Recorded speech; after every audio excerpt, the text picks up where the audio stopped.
and welcome to another edition of Warren and Will's Wild Wine Reviews. I don't know what number it is. I know that I edited the 30th one today, which will go up on Thursday. This one's probably something close to 40. We are once again being presented, because it's a cold, grainy, gray day. We're in Art Above Floyd and Katrina Kissel's studio, where you should all come and buy lots of art. And Katrina is behind the camera, so if you have questions, we can answer them, because they will feed them to us. So if you're like, wow, but they're talking, I don't have, just give us the questions, and then when there's a lull, they'll feed them to us. So my name is Warren of the Warren and Will, and I am a featured user on Vivino, and I'm coming up on 2,100 reviews in Vivino in the last 7 years or so. So I've had over 2,000 wines in the last 7 years. I'm Will. I am a certified sommelier through the Court of Master Sommeliers. I am also a featured user on Vivino, which everyone watching us should be using.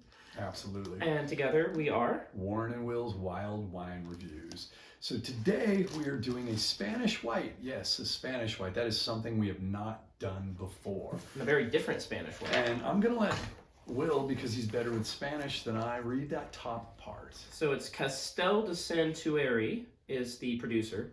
The region is IGP Illes Balears, and an IGP in Spain is it's a larger geographical region than DO.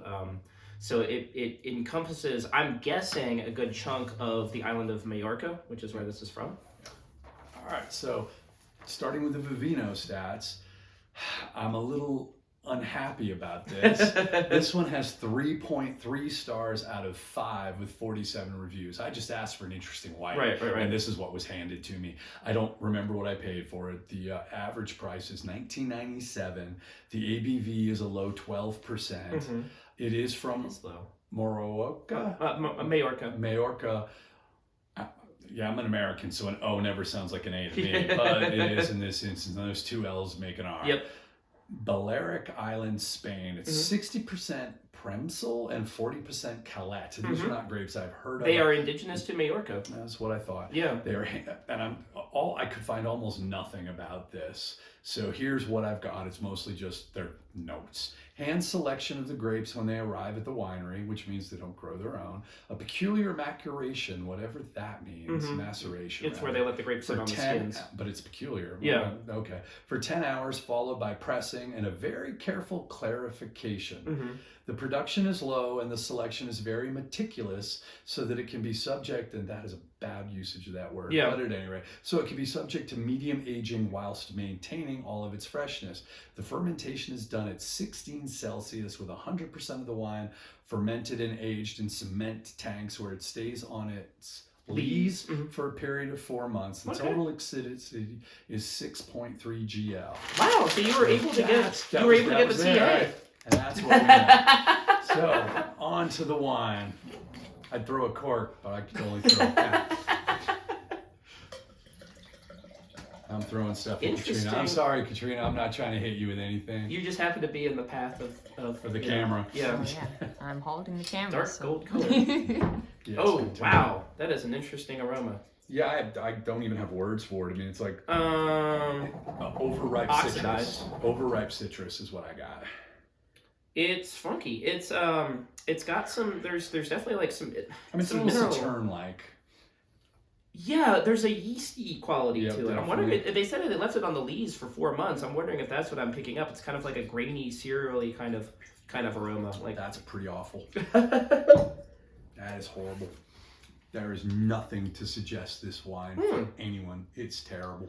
Well, it is. Will disagrees. No, I don't disagree that it is. I don't think that it's great. It's not sweet enough for anybody who wants a sweet wine. Yeah, it's very austere. It's very austere. It's not sweet at all, and it doesn't have anything else going for it. I think this is mildly oxidized. Maybe not mildly. Sucks. Yeah. It actually reminds me. I'm sorry to be wasting your time, folks. I don't know if I'm going to have another sip of this. Well, before we end this review early, I don't know if we're going to end it early. I don't know what the hell I can say about this. I don't like it. Right. there's just...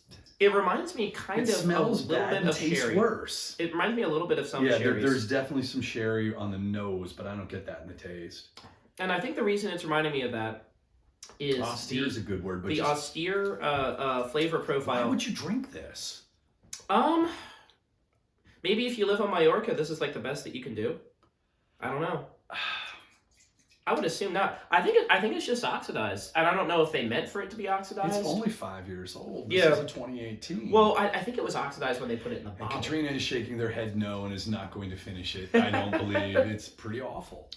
I will mention that it has that, raisinish flavor that I enjoyed actually when we were drinking what was the Bearisleisen. Bearisleisen. Yeah. But that was sweet, and this is just that flavor with nothing else. To me, the aroma is more off-putting than the flavor. I'm not gonna go. See, I dislike both, but I dislike the flavor more intensely. But I'm not going to argue about which one of these is. No. I'm not saying that like I taste them like, oh, this is amazing, but it's like the flavor to me is a lot more along the lines of some dry white wines that I've had from the south of Spain, which they might be trying to ape sherry and not doing a good job of it. No, they're sure not. I'm kind of surprised it got 3.3, to be honest. Yeah. This wine has severe oxidation problems. I mean, I can drink it. The flavor is less actively offensive than the aroma. And based on the reviews I've seen, I don't think we got a bad bottle. I think this is how they make it. So this is how There's they make it. There's a reason it's 3.3 and not, most things are at least, even wines that I think are kind of crappy are usually at least 3.5. I'm just thinking sometimes, you run across things like, there's Malort and wherever it's made in Indiana or in Illinois, and you have like Jägermeister or something. It's like, that's just the way it's supposed to be. And you're going, okay, but who drinks this on purpose? Right. Well, apparently somebody does. Who drinks it a second time? Right, yeah, but apparently I won't be drinking this a second time. That's for damn sure. See if some of this is funk that can be blown off. I don't think so. No, I don't think so either. I think it really is oxidized. It's part of the aging process that'll just blow out, or, I could like decant it. I kind of want to give it the Molly Duker shake just to see what happens. So I threw the cap. Katrina's throwing it back up. I didn't mean. 2 points. Nothing but net. Okay.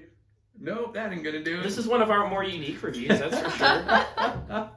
All right. I'm gonna let Will do the Molly Duker shade. I just want to see what happens. What the hell is this crap that I'm drinking? Okay, but for the audience, so if you have a wine that has funk smell to it, this is what you would recommend. You can do this that, this is a quick and dirty method to degas quickly and degas and it won't make a wine not funky, but it will make it less funky. Some of the flavor and aroma chemicals in wine that there's just cause something that I'm tasting funkiness that would blow off. Well, I know the stuff that blows off. Something's gonna blow off. This thing is foaming like a cappuccino. All right. Oh, wow. I would rather have a radicchino at this point. No, I did this. That was a Star Trek reference, rather, for all you folks that might not have known what the heck I'm talking about. Yeah, there's definitely. Wow, look how cloudy that is. Yeah, no, I know, right? Weird. Look at that foam. Yeah, it's. All right, I'm gonna see what happens. See, we don't love everything. I'm gonna experiment on myself in the name of science. Oh yeah, it pours like a beer now. Like the look of it in your glass. I don't know what the hell we're going to do with the rest of this. Okay, it smells less yeasty and more just kind of like dried, slightly past its prime fruit. Which is what I got right away, was overripe fruit off the nose. Well, now it's just that without the grainy, yeasty thing. I don't have any use for this at all. I don't really want to finish the wine. I don't mind it. Makes me sad. I'm not going to say that. Only drink one night a week. I wouldn't ever seek this out, but that's for sure. because it reminds me of some of the manzanillas and the weird thing is that like when they make Fino sherry, it's almost completely clear because or not just clear, but like very very light in color because they produce it. I'm sorry. It's okay. They produce it under this thick blanket of yeast. 10 hours of This sleep is like last dark night. gold. This looks like an aged Chardonnay. I'm surprised that they said they only aged it in cement. I guess it just could be the natural color. That doesn't surprise me. That's kind of normal. I mean, no, but I mean just from the color. Yeah. This look. I mean, I guess it is. It's 5 years old. I don't know. It's just horrible. There's just... It's definitely, this is one of those things where the only reason that I have any affinity for it whatsoever is that it does give me some throwbacks to the really austere dry white wines of Spain. But that's just a me thing. That's not a recommendation. That's just an oddity in my spirit. Yeah, I don't have that part in my spirit, so I can just tell you, don't drink Fino this. Sherry's you would hate. Have you had any? Yeah, I don't like them. You would. I was gonna say, I can't imagine you trying more than one or two of them. Now, Oloroso sherries you might like because they oxidize and gain this complexity, and they can be done sweet, which. I'm not. Yeah, no kidding. I'm not a big fan of sherries. It doesn't matter what kind they are. Oh, really? Not even the sweet ones? No, not even the sweet ones. Oh, really? I don't Okay, like that's sherry interesting. much. Yeah. Huh. So, anybody in Facebook land, help us out here. Give us some questions. It doesn't have to be about this wine. I mean, I don't know what else I can say about this wine. Yeah, there's not really a lot. Where'd you get it? I don't know. Probably the vintage cellar, but I couldn't swear to that. I don't know. I don't remember it. It was a white, so we could do. I was buying a bunch of interesting whites because we have to do whites from time to time, or they are unusual because you can only do Chardonnay so many times. Right. And we haven't even done a Chardonnay yet. I'll fix that soon. We haven't? No, I don't believe we have done a Chardonnay. Okay, I'm having like a false memory. I could have sworn we'd done a Chardonnay at some point. I don't think so. No, I think you're right. I haven't even owned a Chardonnay. We need to keep a list. We do. Yeah, I mean, back in the day, you used to actually kind of like some Chardonnays. Yeah, I like Chardonnay fine. I still don't hate it. I like your affinity big for and it has buttery. dropped. I like big, buttery, oaky ones, which a lot of people that I hang out with don't. So we don't drink there was Chardonnay a backlash against because it's the kind that I like. The 90s and 2000s. And I like the big, buttery red ones because they drink more. I mean, big, buttery. Oaky ones because they taste more like a red, and so obviously that's why I like it. When I get them made in steel, they just taste bland. Right. Yeah. No, and with the kind of food, the kind of seafood that you'd like, the Chardonnay would go wonderfully with. Jesus. You need to switch to coffee. I do. Or at least I only had two 18-ounce cups or 14-ounce cups today. Well, that's the problem. Then you eventually caffeine crash. No, that's what I have every day, bro. Sometimes really? I have twice that. Yeah. Oh, okay. That's my bare minimum. And I've been switching out because I wasn't getting enough protein to build the muscles the way I would like now that I'm down under 200 pounds. So I've now switching out my creamer for different flavored protein powders. Oh, okay, that's cool. Yeah, not really, but it's getting me the protein I need do they taste to build bad? muscles. Yeah, none of them are all that great. The chocolate's almost okay. Have you considered having a protein drink that you add to it? Like a little like milk? a smoothie or something? That's not a bad idea. I should look into it because the powders all make me burp and I don't like it. They used to have powders they put in and they might still, that they put in smoothies at the loft, and they had one that was called the hangover powder, and I think it was like just a ton of electrolytes. Yeah. This is terrible. Just like the wine. That's what the wine induced in Warren is extreme boredom, lethargy, and Weltschmerz. Well, we don't have any questions, but I can read some from the comments. Sure. Okay. Let's see. Luna Marie says, love the shirt. Oh, thank you, Luna. Susan Harwood says, thank you for your sacrifice. We drink this so you don't have to. Yep. And then Schaefer Stephanie suggests cook with it. I don't know what you would cook with the thing is that you might taste like this. Yeah, the problem with cooking with wine is that if you use inferior wine, you're going to wind up with an inferior product.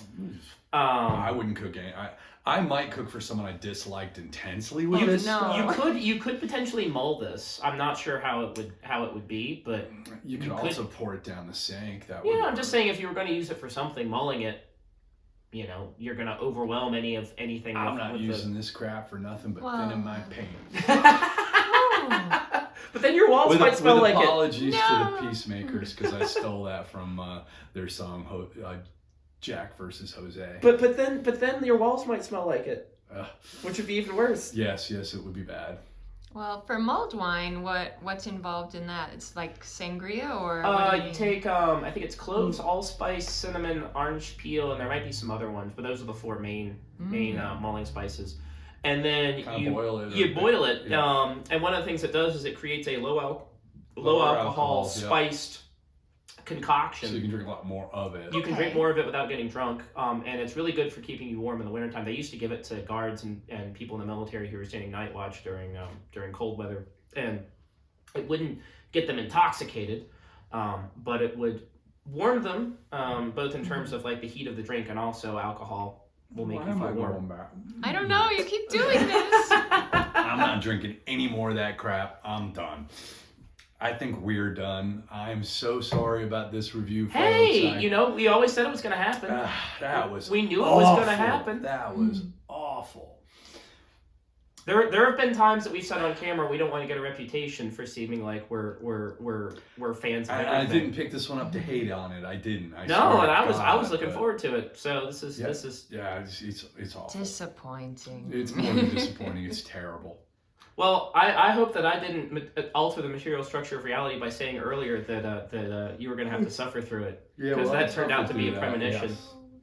You said that on the way over? Well, because he said it was going to be a Spanish white. I sent a text saying we're going to do a Spanish white today, and he's like, "Oh, great! I'm excited. Sorry, you're going to have to suffer through that." And I laughed. I've really got to be careful about what I say out loud, because sometimes what I say comes true, and I'm like, yeah, you knocked it into the universe. Yeah, I've really got to be more careful about that. 3.3 is generous. 3.3 is very generous. Yeah, I don't have any use for this. I actually think that I would struggle giving this a 3 because there is something off about it. Now, if the Majorcan winemakers who made this are trying to make an oxidized wine, they succeeded. However, I would argue that falls below the baseline of what I consider acceptable in a wine. Because, some wines are supposed to be oxidized. There's nothing on this bottle to indicate. I can't finish mine. Will did finish his glass. Katrina did not finish their glass. Weird. In fact, I think Katrina had one sip and gave up. And was done, yeah. No, I tried to. I was spinning it after hearing about the off-gassing technique, but no, it didn't get better. No, there is an oxidation problem, or there's a wine problem with this oxidation. Yeah. Yes. It's awful. Honestly, what's wrong with me? It's one of the screw caps instead of a cork. So it was oxidized when they put it in. Yeah, there wouldn't be a way for it to get oxidized. Bad going in. There was nothing. Because you said that the reviews indicated that our experience is similar, so it's not this bottle, and it's probably not the closure. And nobody else said this flat out sucks, like we're saying. They were all trying to be polite on Vivino, but I don't have that trying to be polite gene in me when something doesn't deserve it. They might also not have that. They might be tasting it like there's something weird, but I can't put my finger on it, and it's oxidized. Like, I've worked with wine enough to know when something's oxidized. This is oxidized. Well, what wines are supposed to be oxidized? There are some like sherry sherry and Madeira are both oxidized as part of their process. But it's done over a very long period of time, and it results in a different character. Pinot sherry's. And I knew when he said that it tasted like sherry, I knew what he was talking about. That it was that, and that it wasn't supposed to taste like sherry. And I don't like sherry anyway, so it didn't help me at all. Yeah, no, I mean, there's very few wines that are supposed to be oxidized, but they usually taste better. Though I will say I've had a couple of sherries, like. One night I was in Chicago and we were in this nice restaurant, and I could tell the people next to us were really sweet people, but they seemed to be like they had saved up for the anniversary, and I just covered their bill. I didn't even know them. Right. And the waiter was so impressed. They brought their best sherry and just gave me, and it was fabulous. So I've had one that was really, really good. Yeah. But the mid-level ones that you're going to find somewhere, they didn't do anything for me. This was like $200 a bottle, and he just gave me but because it's sherry, they can open it and pour it because it doesn't go bad while it sits there. Nope. So he brought me two. It's already been oxidized. What's going to happen to it? He brought me one, and when I finished it, he brought me another. And it was just so sweet what you did for those people, and it was so clear how great it was for them for that anniversary present. And I'm like, okay, thank you for the wine. Yeah, and you had a good experience with sherry. Yeah, and then Sky and I went and watched BTS in Soldier Field in Chicago, and it was cold AF. Good thing you had the sherry then. That didn't help. It didn't help. You need whiskey for that. Yeah. All right. I don't have anything else to say. We're going to give you guys one more chance to ask us a question. Anybody out there got anything? It's hard to have a question about this wine. We made ourselves pretty clear. Or religious. We'll even answer random questions. Yes. Random questions. Somebody typing? So I don't actually see when anyone's typing. I only see when the thing pops actual up. We don't get the little comment 3 lines comes. to listen to somebody's 3 dots and that go up and down. Like I can always tell when I'm messaging with somebody if they're typing. Sometimes it does that though, and then they never send the message. I don't know if they start typing and then like get distracted. Well, sometimes their cursor's in there, and That's true, they were never trying to type, but that's true. Because the cursor's there. Completely unrelated. Some people are gonna have a party tomorrow, and we're invited. Oh, okay. But That's cool. has nothing to do with wine. I mean, there might be wine there. Yeah. Not this wine. We're not doing this. I certainly won't bring it, unless of course they want me to. I can bring the half we didn't drink. Oh man, no, that's a punishment. Yeah, that would be a punishment. We're not going to do that. I like you people. I mean, I don't even know who it is that said that, but I like them, I'm sure. Or they wouldn't be friends of mine on Facebook, because if I don't like you, I don't accept your friendship request. Yes. And if I accept your friend request because I don't know you real well, and I get to know you and I don't like you, I unfriend you. In some cases, block. Oh, I've got over 1,000 people on my block list. It's a good policy. It's easier than fighting or arguing with someone. It just it solves so many issues. Yeah. It really does. All right, we got nothing. So thank you for joining us on this fairly abbreviated version of This is proof that we don't love everything. Warren and Will's Wild Wine Review. Indeed, this is proof that we don't love everything. Normally, I take a sip and say cheers. Tonight, I'm just going to say cheers. Sancha.